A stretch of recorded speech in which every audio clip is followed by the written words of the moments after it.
Good morning YouTube, just a short video today because there ain't that much you can say about windscreen corner caps other than they haven't been available for years, but you can now buy a replica of them from our usual place on Shapeways. Details at the bottom of the screen. They are $7 US each plus the cost of postage and packing to the destination of your choice. So this is the original windscreen corner cap, and you can see it's made from a smooth semi-glossy or satin black plastic. Now these haven't been available for a number of years now. Now at some point the windscreen on this car has been replaced, and because the windscreen fitter couldn't get these new, he's tried to take this one off and reuse it, but you can see he's broken it in quite a few places, and although he's stuck it together with windscreen sealant as best he can, it really doesn't look very good, does it?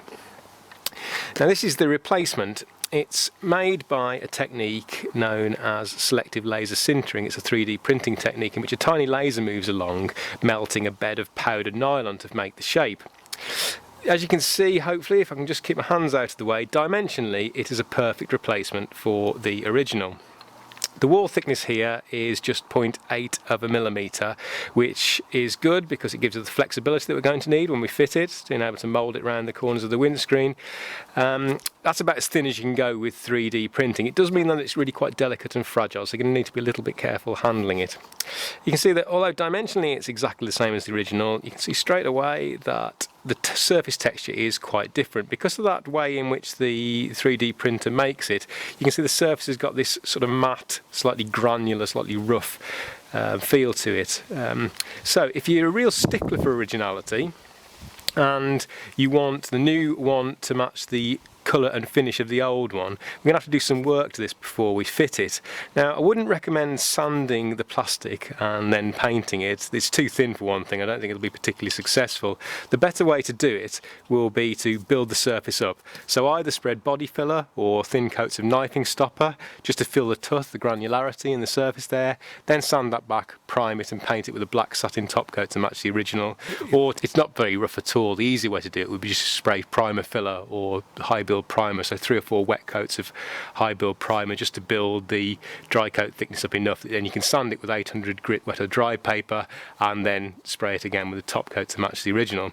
However, you know, if you watch these videos, I'm a bit fussy about originality, but I'm not going to bother. I'm actually going to leave it like that. It's made of nylon, so it'll have good ultraviolet resistance. You don't need to paint it in order to protect it from the weather or the sunlight, and I actually think it looks better like this than the original. To show you what I mean, this is the original corner cap fitted loosely to the windscreen, and you can see it hasn't been made shiny like this for aesthetic reasons. It's just a product of the technique that was used to make them is the reason that it's smooth and shiny like this, because if you look at where it sits, everything around it is a matte finish. It's basically covering the ends of 2 rubber windscreen finishing strips, both of which are matte, and it sits just in front of the hood and the hood seals again, which are matte themselves. So I would put it to you that that shiny one looks a little bit incongruous against all the matte things around it, and our matte one, straight as it comes from Shapeways, looks a lot better.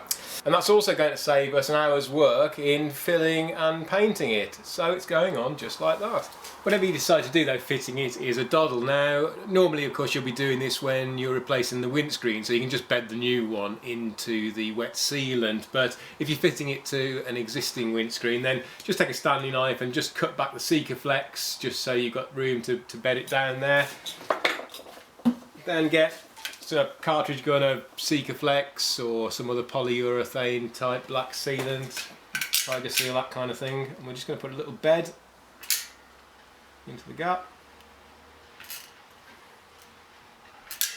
onto the back edge of the windscreen top finisher, and just put a thin coat on all the faces that you want to stick down, so the back edges and then this face to the windscreen.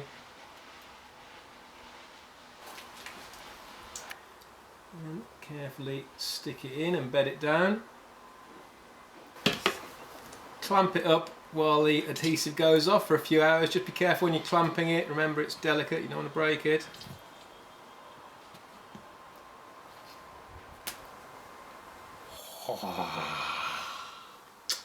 See, sometimes it's just the little details that make all the difference.